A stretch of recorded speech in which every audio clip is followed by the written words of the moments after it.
Hello and welcome back to this series of 5 short videos on narcissism and narcissistic relationships. Last video we talked about how narcissistic relationships affect you, how they shape you, how they change you into something that you're really not. We've talked about trauma bonding, the nature of narcissism, but this is about healing after a narcissistic relationship and really where to start. Now, my name's Rick Cardwell. I've dealt with many victims of narcissists through my therapeutic practice. I'm a psychodynamic counsellor and a therapist. So if any of this resonates with you, you've got any questions, then just stick them in the comments. I'll always get back to you to give you some advice.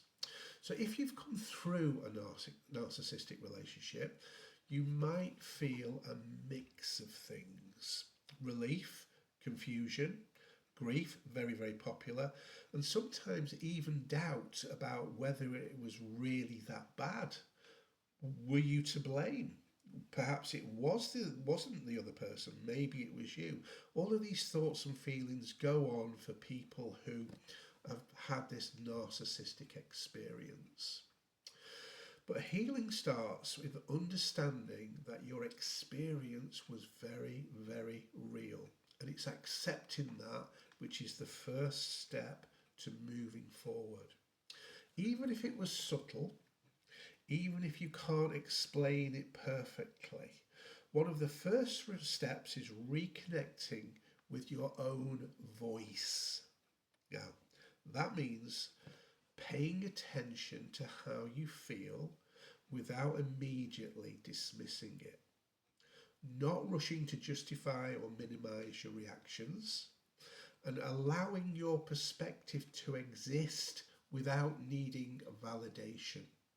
You are a valuable human being.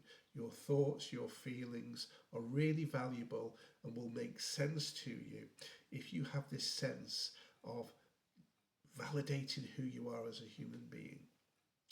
It can also help to reflect on patterns, not to blame yourself, but to understand what kept you in that abusive relationships. Because awareness of your situation and awareness of what went on gives you the opportunity to make the right choices to move forward. And choices create change. Now, healing isn't about becoming who you were before. It's about becoming someone who trusts themselves more deeply than ever, and that takes time.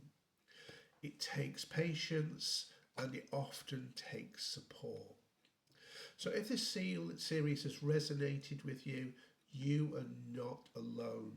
Lots of people have been in and are in narcissistic relationships. So don't feel alone in this. And this is just the beginning of understanding what you've been through. Don't be afraid to reach out for help. Don't be afraid to accept your situation and have a mindset to make those changes, because your life is short, it's valuable, and it's worth more than what you've experienced. So thanks for watching. Be helpful if you subscribe, if you like. This is quite a new thing that I'm doing. So apparently subscribing is very helpful. If you have any questions for me moving forward, please message me on any of my social medias, Rick Cardwell. I will always get back to you with an answer, some advice, a chat, whatever it is that you need. But I hope you found this little short series helpful. And I've got a lot more videos to publish, and I hope you keep an eye on those as well. So thanks again for watching.